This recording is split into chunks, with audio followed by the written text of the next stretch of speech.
you had actually talked about Tory Lanez case.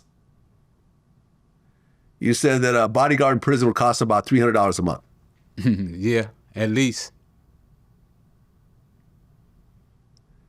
Are you familiar with the overall case? Just a little. Well, yeah. I mean, he got convicted for shooting Megan Thee Stallion in the foot. Yeah. Yeah, I heard that part. Yeah? That's pretty much it. I didn't, you know, I'd be so busy, I don't really have time to, you know, I hear the little gossip from the fellas, you know, every now and then, but I don't really have time to really dig into their cases or what happened and, you know, how the jury works. I just know somebody asked me about Tory Lanez being in prison, and I just said that, you know, he can hire him a bodyguard. Yeah, I mean, the case was interesting. And I had been, for about a year, I had been saying publicly that Tory Lanez is going to prison.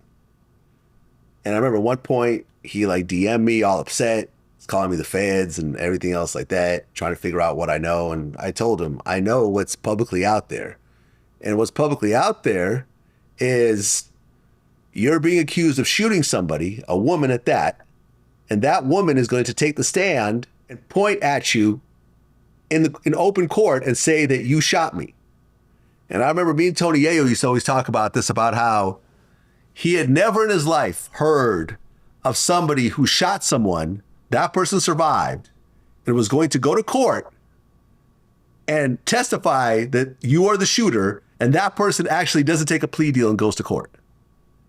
He said that never, ever, ever, ever, ever happens. Yeah, that's a hard one to beat. That's a hard one to beat. Eyewitness. Yeah. And the victim is the eyewitness. The victim is the eyewitness. And it's a woman on top of it, a very famous woman on top of it. And they are going to say in open court that you are the shooter. Not possibly that you're the shooter, but you are absolutely the shooter. Absolutely the shooter. Hard to beat. Exactly. That's hard to beat.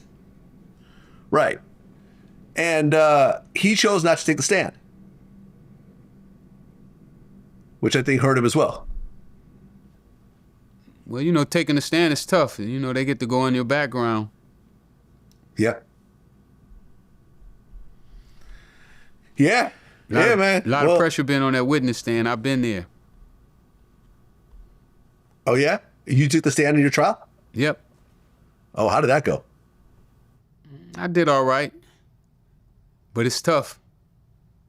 You know, one of my co-defendants, I cut my co-defendant loose, so the jury said that hurt me the worst when I cut him loose.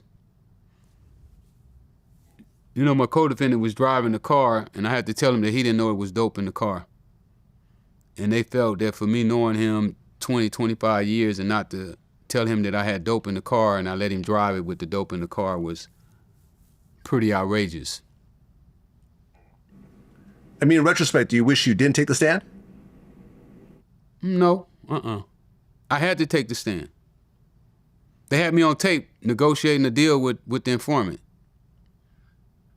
Yeah, I mean, from what I understand, that if you do not take the stand, the jury will feel that you're somewhat guilty. Because if you weren't guilty, why wouldn't you take the stand and defend yourself? Right? Yeah. But in my case was entrapment. You know, I got the entrapment instructions. So, you know, I could literally get on the witness stand and say, yeah, I was doing a dope deal, but the government changed my mind. They took my mind away from where it was and put me in another space.